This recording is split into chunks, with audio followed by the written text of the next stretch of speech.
Welcome to the HCI family of podcasts. We're your source for personal, professional, and organizational growth and development.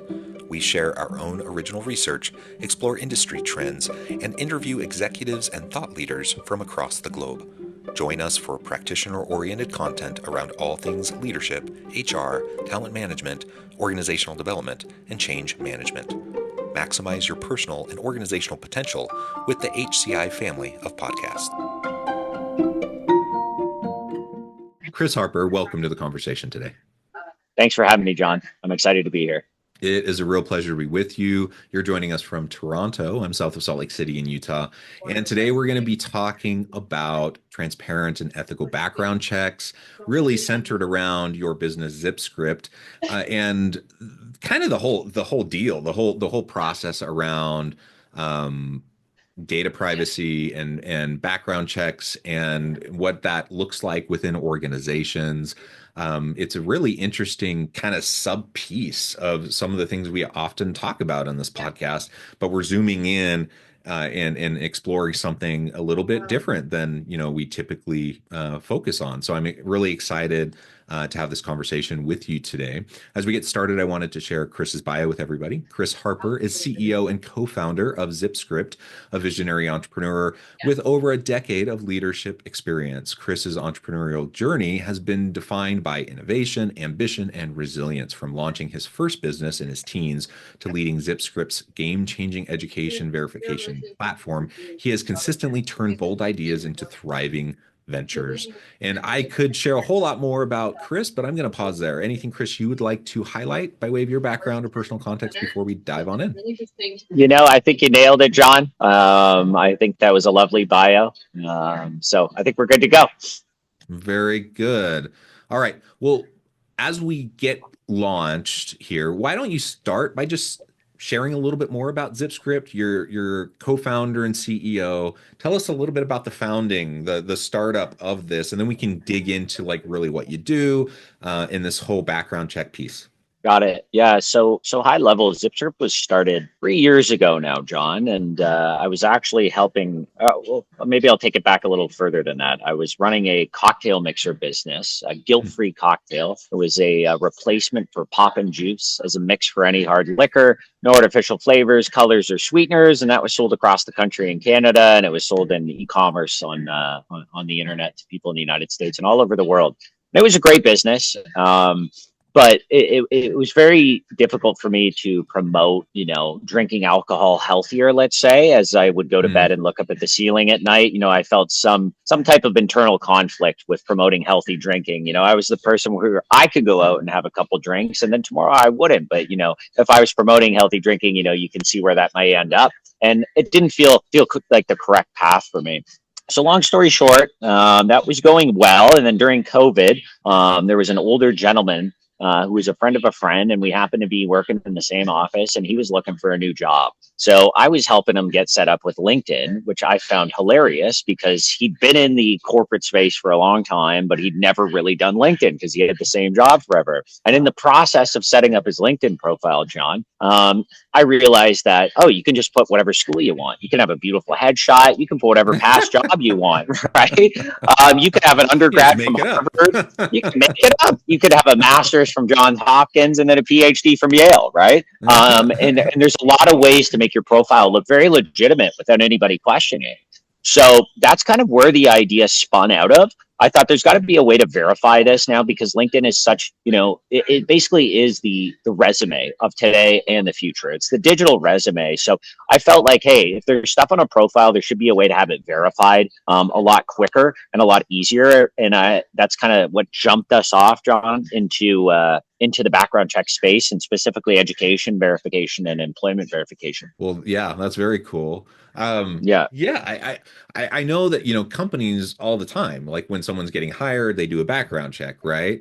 I guess I've never really thought about just the random person jumping on LinkedIn, checking on somebody, maybe they made a connection at a trade show or, they just ran into someone and they exchanged virtual cards or physical cards, and now they go look them up on LinkedIn or whatever to be able to like actually verify did this person do what they said they did. I never Yep. really considered that.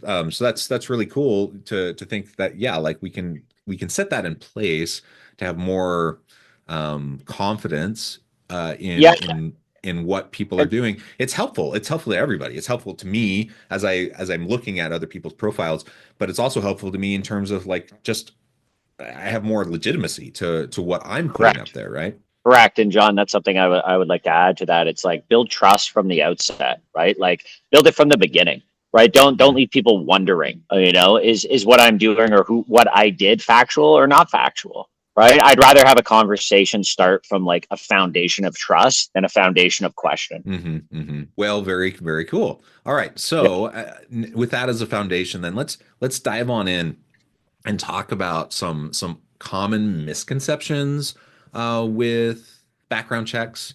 Um, like I just mentioned, one of the most common ways is you apply for a job, you go through the interview process, now you're getting an offer, but companies want to verify. They want to make sure that you didn't just lie up the wazoo on your resume, that like you actually did what you said you've done, that you have the experiences that you say you have. So they're going to run a background check. They're going to, look at criminal record. They're going to look at, where you've lived, those sorts of things. They want to see that you've worked where you said you worked and that you have the education that you say you have. Um, so, what are some of those common misconceptions that employees might have around background checks and how their data is often used in that process? Yeah, I would say one of the common misconceptions, and maybe this isn't answering your question directly, but if let's say you're a candidate applying for a job, typically those jobs are going to be competitive, right, John? Like, Hmm. and background checks are more frequently done in certain industries, so healthcare, Hmm. finance, right? Any kind of white collar industry, they're going to be running a background check. Then anything associated with healthcare will also run a background check. And as everyone knows, the best jobs in the world, which those would be considered some of the greatest jobs in the world, the legal profession and everything, they're very competitive, right? Yeah. So one of the things that people may not understand when they're a candidate in this process is the time it takes the employer to do the background check can be the difference between them not getting a second, third, fourth interview or even getting the job Hmm. compared to the other candidate. So if the other candidate already has certain background check things ready to go, or they've done the background check process more rapidly, they're going to be put up higher on the list of possible candidates or even beat that person for a job. And we see that all the time. And this can be something as not just in the job space, this can be continuing education as well. So if you're looking to, go from a bachelor's to a master's and you want to do it overseas or you want to do it abroad, there's going to be an education verification. There's going to be a criminal record. So the faster, people listening, if you're applying for jobs or you want to do continuing education anywhere, the faster you can go through the process and input your own data, the higher likelihood it is that you're going to be considered for that position or that possibility to continue education abroad. So the speed at which the end user can actually offer up certain data points is important. But kind of the issue right now, John, too, is even when the candidate inputs data, if they're not using ZippedScript, it could take forever because a lot of this is still a manual process. Hmm. But I would say maybe to add one of the misconceptions is, this is not very invasive from a privacy standpoint, and it's candidate permission. So the user, the candidate will agree to offering up such information, but it's far less invasive than allowing cookies or having a Facebook profile or an Instagram profile. Let's say. Okay. Can you walk us through then what it kind of looks like on your end? Um, so I want to use this product, to be able to set myself up for success, to be, like you said, rapid verification. So I'm Mhm. not setting myself behind the eight ball, but in front. Yeah. So if you're like a candidate applying for a job, is this if this is the kind of analogy we're talking about here, because this is most common when it comes to Hmm. background checks or even immigration too, John, right? Like we work Mm. with countries in the Middle East for immigration things, and it's for educated immigrants to come into the country. It's when you get a request to do a background check, I would say to people, execute on that request as quickly as humanly possible to give Mhm. yourself the highest likelihood of getting whatever end state it is that you want to achieve by completing the background check. Because a lot of the time, like I said, people will delay, they won't see it or something like that. And then you know what? They lose out on the job position, they lose out on, the immigration status, or they lose out on the continuing education. Hmm. Okay. Yeah, very good. Okay, Yeah. so we acknowledge it's super important that we prioritize the process of getting background checks, the verification piece, make it as quick as possible. That the data privacy issue shouldn't be like terribly concerning or complicated. Like it really is, not as invasive as what most of us Your voluntarily search do. history. Yeah, exactly. That's what I often tell people is like you may seem, you may feel like it's more invasive, but it's not. We're just checking whether or not, do you have this degree? Do you have this job?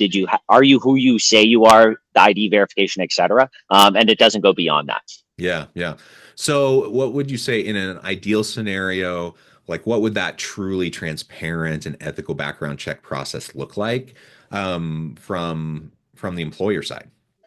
I think honestly, right now, I think a lot of it in the industry, they do a good job at being transparent about what's going on during the background check process. There is new stuff in the industry, Jonathan. There is social media checks, which we don't participate in. Those Yeah, ones that's a different category. I don't know if we want to go into it, but it's very interesting. And maybe it's something good for your listeners to be cognizant of and aware of, is that's happening a lot more now from an employer standpoint, where companies are checking your social media accounts and then creating a score based off of your accounts and your history on those accounts in terms of what you're participating in online. Ooh, tell me more about. I know that companies check those accounts, but tell me more about the score. Like, what does that look like? Yeah, What so what kind of goes into those sometimes?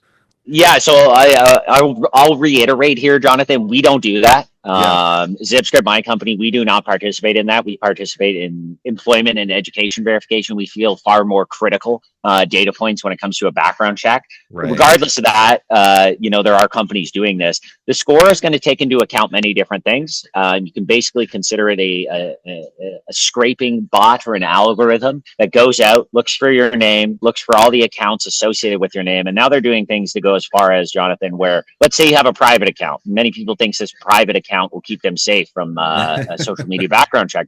It's not Yeah. the case. If you want to be unknown in the social media space, I would say, don't use your name, don't use whatever. Just at least be aware of what you're participating in, because they can find that username and associate that username with comments, likes, etc. And they're basically going to score it on, like, are you negative? Are you you can think of the many different possibilities here and how scores can be created. But comments, because I'm closey with people in the industry, comments are typically one of the worst things that are being seen right now when social media checks are being done, how human beings comment on other posts on the internet. Interesting. Yeah, I mean, Yeah, and it makes sense. it Anything on does. the internet lives on, right? And we always see the Yes. big news stories of the celebrities or the politicians, or those are the ones that get highlighted.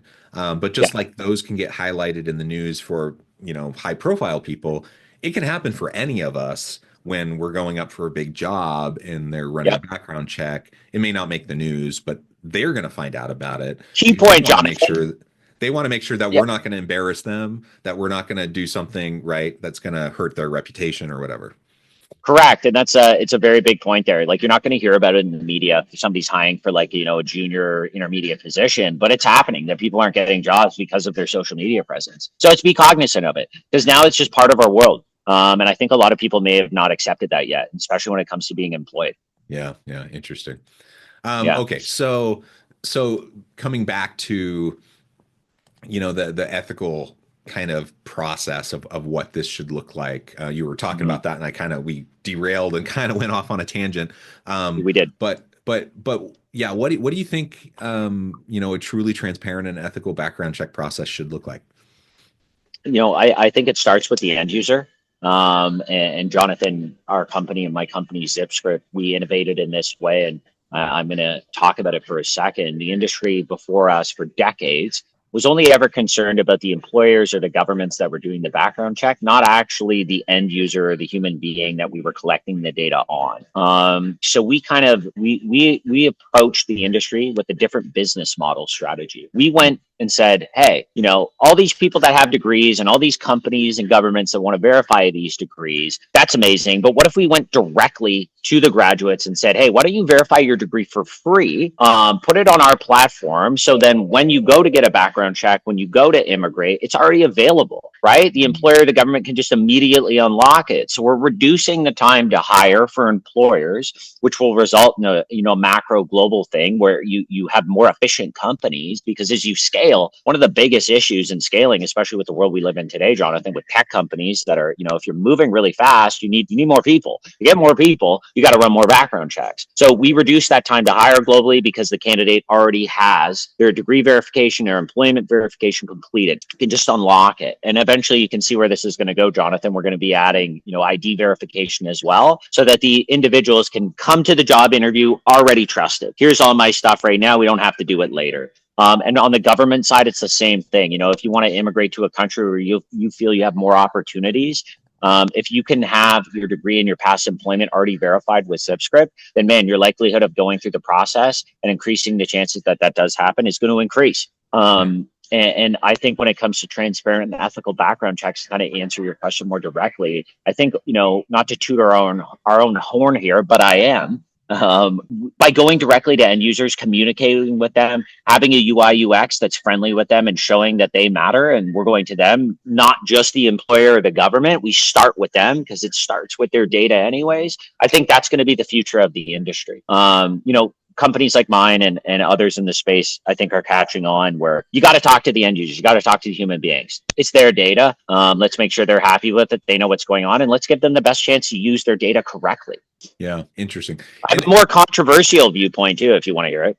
Yeah, in sure. the industry. It's an industry specific thing, but I see a future in which the end user verifies their degree on our platform, their employment, their ID, their criminal record, whatever it may be, right? And then we have a customer that wants to unlock it. I see a future in which there can be a shared, mutually beneficial, let's call it maybe even a revenue share or profit sharing with the actual users that have the data. And that seems to be controversial in the industry for legacy providers, Jonathan, when I speak about it. But I don't think it's that controversial, because I think it's your data, and I think there's a way that people can be compensated for it in the future. So we're working on that actively, and we'll see where that goes in the next year or two. Interesting. And is this like leveraging blockchain, or like how is this used? I mean, I can't claim to like fully understand blockchain. I just know that it seems like it's often talked about in terms of these types of issues, these types of applications. Yeah, absolutely. So it's definitely something we've considered doing, is building on chain, as they would say. Right now, we don't do that. But when we look at payments in the future and how we could compensate end users for their data being used and unlocked, it's definitely something we're open to and we're thinking of. The reason we're not on chain right now, Jonathan, is no matter how many people think, cryptocurrencies and blockchain is very prevalent in day-to-day life, not everybody knows how to use a wallet. Not everybody knows, the codes and everything. It's still a little scary for a lot of people. So we're just built out on a more, it's not traditional, but a more traditional tech stack of a database that we share access to via APIs and get unlocks. But there is a future where I think blockchain has a place here, because especially in terms of making payments to end users, if that's going to be the route we do go down. Yeah, cool. Okay, so we've talked a lot about hiring. You've talked about even like immigration, various use cases where this could be super helpful. In terms of like student data, even you're applying to grad school, you're utilizing student data in various ways. One thing we haven't really talked about yet is like student lending. Maybe let's touch on that a little bit as we start to wrap up. What's the connection there, and why might that be part of what we consider as we're thinking about these background checks and verification? It's a great question. There's a legacy provider in this space, and I know you touched on it a little bit there previously in terms of what do ethical background checks look like, and I think this is a good time for me to maybe call this back, John. Which is, for your listeners, you're in Salt Lake City, Utah, right? You mentioned or just south of there. So for anyone in the United States, there's a legacy provider that we know well, and we think they were awesome, and we still think they're awesome, called the National Student Clearinghouse. And they do most of the education verifications. We'd be considered a competitor, although we believe in co-opetition, Jonathan. We're not much of an adversarial kind of company. We like to work with people when possible and whenever we can. But they were originally started with the banks and the government to tie in directly to universities and colleges all over the United States and let the banks know and let the government know as soon as John Westover graduated, and if he had student loans, it's time to send him a letter and let him know it's time to start paying those loans back. And that transition from sending letters to sending emails, and they used to be a semi-private / publicly funded company, and that's how they got started. And they still do that to this day, and they just so happen to, because they have all those API connections into all those institutions, to let the banks know when to start calling those loans back. They also do education verification. Do I think that's ethical? I don't think that's ethical, especially when it comes to lending. They're making a lot of profit off of education verification. There's a way in which, Jonathan, maybe instead of just making pure profit and paying your executives $500,000 a year to call back loans, maybe you could have some type of program that helps, put a small dent in that student debt that you guys are helping banks and government call back. I do think if you get a loan, maybe you should have to pay it back on some level. I don't disagree with that, but I think they should definitely be more transparent about where that business model is and what they're doing. Yeah. Well, I tend to agree. I think, and it's not that's important. there. Yeah. Interesting. I think there's a positive way for them to spin it, Jonathan. No, I think they could do some right with some of that revenue they're bringing in. I think they could assist with some student loan programs or anything like that. Well, yeah, and here in the U.S., it's a really interesting debate around student loans, around how the cost of higher ed and the amount of student debt and all of that, and student loan forgiveness. Like this is a big topic, a big can of worms to open. But I like how this ties into identity verification and some of these pieces that we've been talking about. Well, Chris, This has just been a really great conversation. I note the time. I'm going to have to let you go here in a few minutes. Before we wrap things up for today, I just wanted to give you a chance to share with the audience how they can connect with you, find out more about your work, your team, and then give us the final word for today. Yeah, thanks, Sean. It's been amazing. Good chat. If anyone wants to connect with me, you can hit me on LinkedIn. It's the easiest place to find me. You can just search Chris Harper, throw ZippedScript in there if I don't come up. Other than that, you can check us out at zippedScript.com. LinkedIn is the best way to reach out. And other than that, for all the lovely people listening, let's make the world a more efficient and happy place to be. One great idea at a time, one execution away from changing the whole world. So it's been a pleasure, John. I really appreciate you having me. And it was great to speak. Awesome. Thank you, Chris. It's been a pleasure. Thank you, John. The audience to reach out, to get connected, find out more about what Chris can do for you. And as always, I hope everyone can stay healthy and safe. They can find meaning and purpose at work each and every day. And I hope you all have a great week.